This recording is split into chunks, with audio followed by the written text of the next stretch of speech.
Hi again guys, and welcome to episode 35 of Import Nights, the review series for GranTurismo's JDM cars, high performance vehicles, some obviously more so than others, some are much more so JDM cars, whereas some are a little more specialised, stuff like your RX-7s or your NSXs. Now this particular vehicle is very much so a mainstream JDM staple.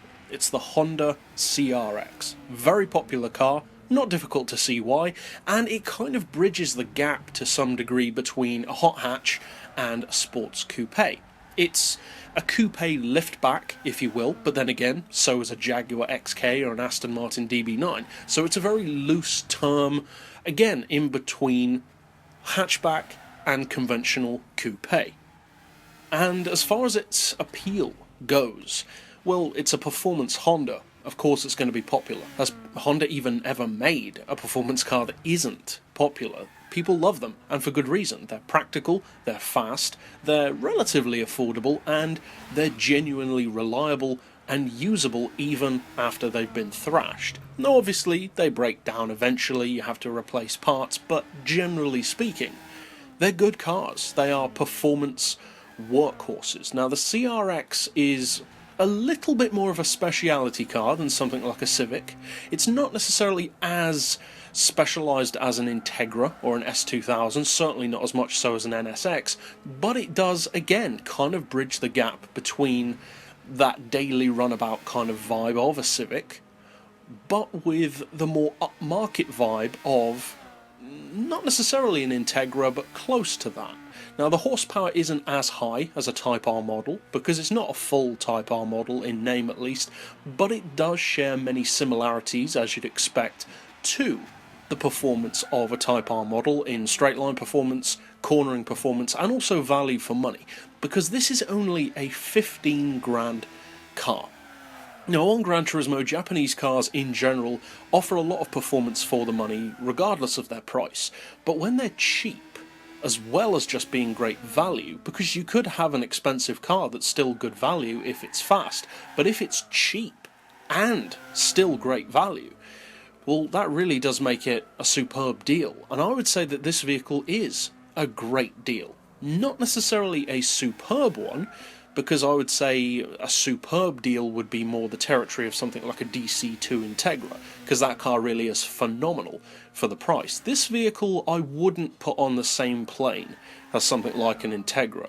Definitely not a DC2, perhaps not as good as a DC5, but a little closer in terms of value for money.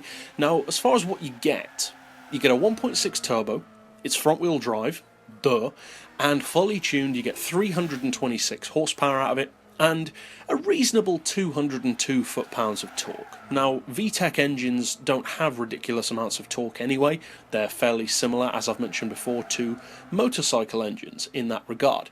The cars don't weigh that much, they are high revving, rev happy engines that love to be worked hard, and as I said earlier, even though they do like to be worked hard, they are made with such precision and quality that they are still really reliable.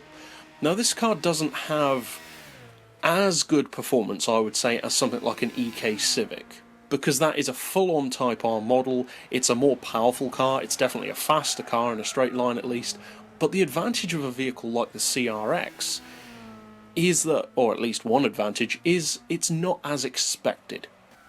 Something like a Civic Type R, definitely an S2000, NSX or Integra Type R, they're very expected models. You know that they're good cars. Everybody knows that the Civic Type R is a fast car. Everybody knows that the NSX is, that the S2000 is.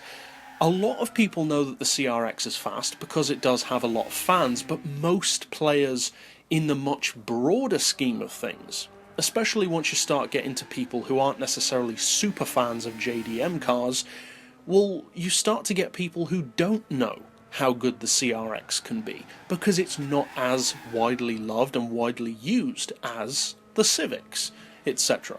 And that could be an advantage, because although it does have certainly a very sporty image, to some degree that can allow it to be kind of a sleeper car.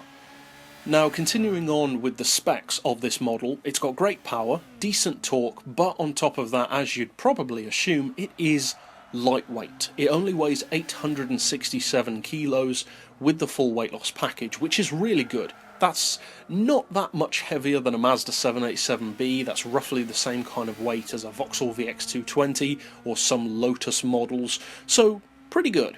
With a front-wheel drive chassis, that combines really well to give you high potential cornering ability. Now, the horsepower per tonne is also really good. 376 is very respectable for a car of its power, and the PP, I would say, is actually quite reasonable.